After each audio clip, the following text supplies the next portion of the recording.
నమస్తే. ప్రస్తుతం మనతో పాటు సీనియర్ జర్నలిస్ట్ దాము బాలాజీ ఉన్నారు. ఆయనతో మాట్లాడదాం.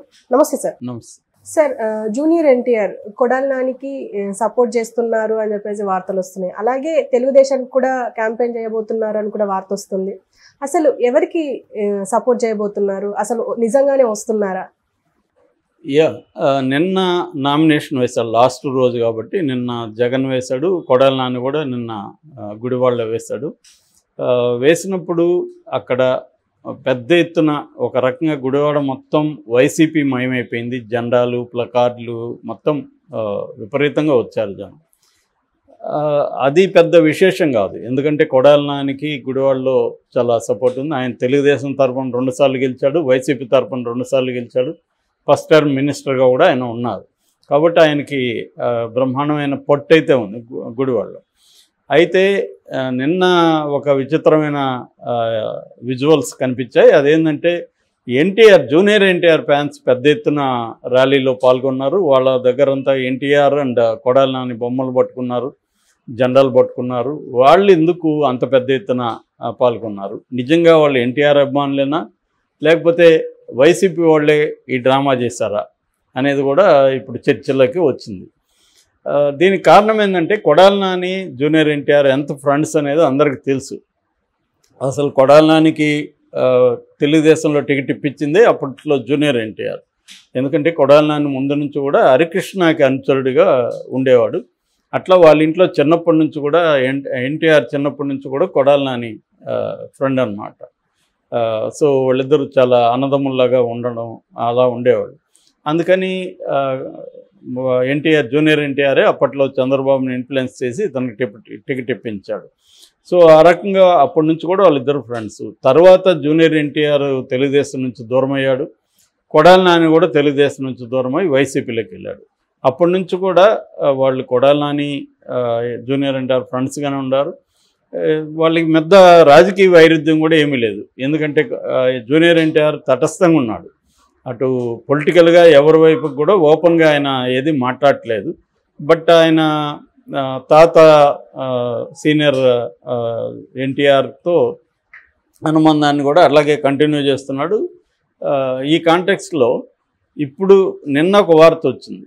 నిన్న కంటే కూడా అంతకుముందు ఒక వారం ముందు ఏమైందంటే వైసీపీకి సపోర్ట్ చేస్తున్నాడు అని అక్కడక్కడ జూనియర్ ఎన్టీఆర్ ఫోటోలు వైసీపీ వాళ్ళు పెట్టారు. దాంతో టీడీపీ వాళ్ళు ఏం చేశారంటే, ఈయన ముంబైలో వైట్ షర్ట్ వేసుకొని వెళ్తుంటే అందులో సైకిల్ బొమ్మ ఉందని చెప్పి వీళ్ళు ఒక ఫోటో పెట్టి, వీళ్ళు మన రక్తం ఎక్కడికి పోతుంది అని చెప్పి వీళ్ళు పెట్టుకున్నారు. కానీ మళ్ళీ వైసీపీ వాళ్ళు అసలు షర్ట్ పెట్టారు ఫోటో. ఇది బొమ్మ అనేది వీళ్ళు క్రియేట్ చేసిందని పెట్టారు. ఏదేమైనా ఆ బొమ్మ వీళ్ళు పెట్టారా, ఉంటే వీళ్ళు తీసేశారా తెలియదు. కానీ మొత్తానికి జూనియర్ ఎన్టీఆర్ అయితే అన్నిటికీ సైలెంట్గా ఉంటున్నాడు. ఆయన ఏ స్థాయిలో సైలెంట్గా ఉంటున్నాడంటే చంద్రబాబు నాయుడు అరెస్ట్ను కూడా ఖండించలేదు. అయితే వైసీపీ జూనియర్ ఎన్టీఆర్ ఒక ఫ్యాక్టర్ని ముందు నుంచి కూడా తెలుగుదేశానికి ఇబ్బంది పెట్టే విధంగా వాడుకుంటుంది. అంటే ఫర్ ఎగ్జాంపుల్ లోకేష్ పాదయాత్రలంతా కూడా జూనియర్ ఎన్టీఆర్ రావాలి రాజకీయాల్లోకి, కాబోయే సీఎం జూనియర్ ఎన్టీఆర్ ఇలా స్లోగన్స్ ఇవ్వడం, చంద్రబాబు సభలంతా కూడా స్లోగన్స్ ఇవ్వడం, ఇవన్నీ ప్లకార్డులు పట్టుకోవడం, ఇవన్నీ జరుగుతున్నాయి. సో ఈ కాంటెక్స్లో ఏంటంటే ఇది నిజంగా జూనియర్ ఎన్టీఆర్ అభిమానులు చేస్తున్నారా, వైసీపీ వాళ్ళు చేస్తున్నారా అనేది తెలియదు కరెక్ట్గా. రెండు కూడా వాస్తవం కావచ్చు. వైసీపీ అభిమానులు చేయొచ్చు, జూనియర్ ఎన్టీఆర్ అభిమానులు కూడా కొన్ని చోట్ల వైసీపీ వైపే ఉండొచ్చు. ఎందుకంటే జూనియర్ ఎన్టీఆర్ని వాడుకొని తెలుగుదేశం వదిలేసింది, చంద్రబాబు పక్కన పెట్టాడు లోకేష్ కోసం అన్న అభిప్రాయం జూనియర్ ఎన్టీఆర్ అభిమానులు కూడా ఉంటుంది. కాబట్టి జూనియర్ ఎన్టీఆర్ అభిమానులు అందరూ తెలుగుదేశం వైపే ఉండరు కదా. అన్ని పార్టీల్లో కూడా జూనియర్ ఎన్టీఆర్ అభిమానులు ఉంటారు. ఆ రకంగా కొంతమంది వైసీపీకి కూడా అభిమానులు ఉండే అవకాశం ఉంది. సో ఈవెన్ పవన్ కళ్యాణ్ అభిమానులు కూడా కొంతమంది, నేను 13 సార్లు పవన్ కళ్యాణ్ సినిమా చూస్తాను, ఓటు మాత్రం జగన్కి వేస్తాను అనేవాళ్ళు చాలామంది ఉన్నారు. అలాగే హీరో వర్షిప్ వేరు, రాజకీయాలు వేరు. సో ఆ యాంగిల్లో జూనియర్ ఎన్టీఆర్ అభిమానులు కూడా దీంట్లో పార్టిసిపేట్ అయ్యి ఉండొచ్చు. నిన్న వచ్చిన కొడాలి నాని దీంట్లో కూడా జూనియర్ ఎన్టీఆర్ అభిమానులు ఎక్కువగా పార్టిసిపేట్ అయ్యే అవకాశం అయితే కొట్టిపారేయలేము. At the same time YCP కూడా ఈ ఎలిమెంట్ను ఉపయోగించుకోవడానికి ముందు నుంచి కూడా ట్రై చేస్తుంది. సో అయితే జూనియర్ ఎన్టీఆర్ని తెలుగుదేశం మాత్రం మెల్లమెల్లగా డిస్ఓన్ చేసుకుంటున్నట్టు కనబడుతుంది. ఎందుకంటే నిజానికి చంద్రబాబు ట్రై చేశాడు జూనియర్ ఎన్టీఆర్ని ఏదో పద్ధతిలో మళ్ళీ ఉపయోగించుకుందామని. కానీ జూనియర్ ఎన్టీఆర్ ఏ రకంగానూ ఇంట్రెస్ట్ చూపించలేదు. చివరికి ఎన్టీ రామారావు సెట్ చేయించి దానికి కూడా పిలిస్తే కూడా జూనియర్ ఎన్టీఆర్ వెళ్ళలేదు. అంటే వెళితే మళ్ళీ మనల్ని ఎక్కడ ఆయన ఉపయోగించుకుంటాడో అనే ఒక భయం జూనియర్ ఎన్టీఆర్లో ఉంది. ఎందుకంటే జాగ్రత్తగా లేకపోతే వీళ్ళు ఉపయోగించుకుంటారు అన్న భయం ఉంది. మధ్యలో అమిత్ షా వెళ్ళాడు, అమిత్ షాతో కలిశాడు జూనియర్ ఎన్టీఆర్. అంటే అమిత్ షా ఆహ్వానిస్తే లంచ్ మీటింగ్ జరిగింది. అప్పుడు ఒక వెర్షన్ ఏంది బయటకు వచ్చిందంటే బీజేపీ ఆంధ్రప్రదేశ్లో కమ్మ కాపు కాంబినేషన్తో ముందుకెళ్లాలని ప్లాన్ చేస్తుంది. అందుకే ఒక పక్క పవన్ కళ్యాణ్ కాపు నాయకుడిగా, ఒక పక్క జూనియర్ ఎన్టీఆర్ని పెట్టుకొని కమ్మ కాపు కాంబినేషన్తో వెళ్తే, ఎందుకంటే చంద్రబాబుకి ఏజ్ అయిపోయింది, నెక్స్ట్ 2029 ఎలక్షన్లకి చంద్రబాబు యాక్టివ్గా ఉండకపోవచ్చు. సో తెలుగుదేశం కొంత వీక్ అవుతుంది కాబట్టి ఆ వ్యాక్యూమ్ని మనం పట్టుకుంటే ఇక్కడ కమ్మ కాపు బలమైన కులాలు, రెడ్డి కమ్మ కాపు 3 కులాలు బలమైంది. రెడ్డి అట్లాగూ జగన్ వైపు ఉంటారు కాబట్టి కమ్మల రిప్రజెంటేటివ్ చంద్రబాబు వీక్ అయినప్పుడు ఆల్టర్నేటివ్గా మనం ఉంటే మన వైపు వస్తారు. ఎందుకంటే మోడీకి 3వసారి కాకుండా 4వసారి కూడా తానే పీఎం కావాలనే ఒక కోరిక ఉందని ఈ మధ్య వార్తలు వస్తున్నాయి. అంటే 4 టర్మ్స్ బీజేపీనే ఉండాలి, మోడీనే ఉండాలి అనేది ప్లాన్. అందుకనే బీజేపీ ఇంతకుముందు 75 ఏళ్ల ఏజ్ లిమిట్, అప్పర్ ఏజ్ లిమిట్ని కూడా తొలగించేసింది. అఫిషియల్గా చెప్పలేదు కానీ తొలగించేశారు. ఈ మధ్య ఇప్పుడు ఉన్న ఎలక్షన్లో 75 ఏళ్ళకు పైబడిన వాళ్ళకు కూడా టికెట్లు ఇచ్చారు. ఫర్ ఎగ్జాంపుల్ హేమాల్నికి 76, ఆమెకి టికెట్ ఇచ్చారు. సో అందుకని ఏంటంటే వాళ్ళకున్న ఒక ఇన్స్పిరేషన్ కూడా ఇప్పుడు బైడెన్, ట్రంప్ వీళ్ళందరూ 80+. సో వాళ్ళు ఎన్నికల్లో నిలబడంగా లేనిది ఈయనకు కూడా 80+లో నిలబడేదానికి ఏముంటుంది. పైగా ఆయన చాలా యాక్టివ్గా ఉన్నారు. Modi physically very fit, mentally ఇంకా స్ట్రాంగు. కాబట్టి ఆయనకు ఒక 10 ఏళ్ళు స్ట్రాంగ్గానే ఉండగలిగే పరిస్థితి ఉంది. ఎందుకంటే ఓవరాల్గా వరల్డ్లో మొత్తంగా కూడా లైఫ్ ఎక్స్పెక్టెన్సీ అనేది పెరుగుతుంది బాగా.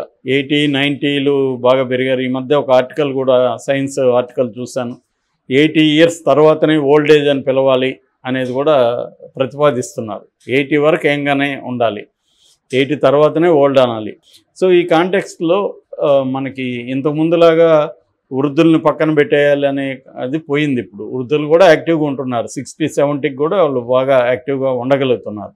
ఎందుకంటే ఫుడ్ కావచ్చు, న్యూట్రిషన్ కావచ్చు, మెడికల్ హెల్త్ కేర్ డెవలప్మెంట్ కావచ్చు, వీటన్నిటి రీత్యా పెరుగుతుంది. అలాగే ఆంధ్రప్రదేశ్ రాష్ట్రంలో కూడా వాళ్ళ స్ట్రాటజీ వచ్చి తెలుగుదేశం ప్లేస్లోకి ఇటు జూనియర్ ఎన్టీఆర్ని, అటు పురంధరేశ్వరిని. అందుకనే పురంధరేశ్వరిని కూడా తీసుకొచ్చారు. అంటే ఎన్టీఆర్ ఫ్యామిలీ వీళ్ళిద్దరు కాబట్టి వీళ్ళిద్దరిని కానీ మనం ముందు పెట్టుకుంటే మనకు ఉపయోగం. అట్లాగే పవన్ కళ్యాణ్ ఎలాగో కాపులకు సంబంధించి ఉన్నాడు. సో ఈ కాంబినేషన్లో వెళ్దామనేది వాళ్ళకి ప్లాన్. రేపు పొద్దున జూనియర్ ఎన్టీఆర్కో పవన్ కళ్యాణ్కో సీఎం పోస్ట్ ఇస్తారు, ఒకరిని కేంద్ర మంత్రి చేయొచ్చు. అలాగా వాళ్ళు ఒక స్ట్రాటజీతో వెళ్ళారు. అయితే చంద్రబాబు ఏమి బీజేపీతో పొత్తు కావాలని ఈయనే ట్రై చేసి వెళ్ళాడు కాబట్టి ఈసారి పొత్తు పెట్టుకున్నారు. అంత మాత్రాన తెలుగుదేశాన్ని స్ట్రెంగ్తన్ చేయాలనే ఉద్దేశం వాళ్ళకి లేదు, తెలుగుదేశాన్ని వీక్ చేయాలనే ఉద్దేశం ఉంది. ఒకవేళ ఈ ఎన్నికల్లో కానీ స్వీపింగ్ కానీ తెలుగుదేశం వైపు ఉంటే అప్పుడు వాళ్ళ స్ట్రాటజీ మారుతుంది.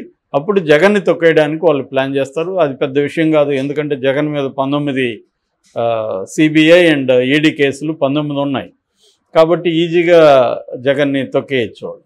సో ఈ క్రమంలో మన జూనియర్ ఎన్టీఆర్ కూడా వెయిట్ అండ్ వాచ్ లాగా వెయిట్ చేస్తున్నాడు.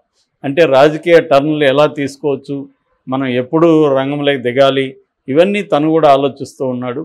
తనకేమీ ఏజ్ ఇంకా అయిపోలేదు, ఏజ్ ఉంది. సో అందుకని ఇప్పుడు కేవలం తను ఫిల్మ్ కెరియర్ మీద మాత్రమే దృష్టి పెడుతున్నాడు. కానీ ఆయన ఎట్లా కామ్గా ఉన్నా ఉండకపోయినా రాజకీయాల్లోకి లాక్కుండా ఉండే పరిస్థితి లేదు. అందులో ఆంధ్రప్రదేశ్ రాజకీయాల్లో ఎవరు ఉపయోగపడినా వాళ్ళు లాగుతుంటారు. ఇప్పుడు చిరంజీవి కూడా నేను రాజకీయాల నుంచి విరమించుకున్నాను అన్నాడు, చిరంజీవిని కూడా వదలట్లేదు. అలాగా జూనియర్ ఎన్టీఆర్ని కూడా ఉపయోగించుకుంటున్నారు. Okay sir, thank you.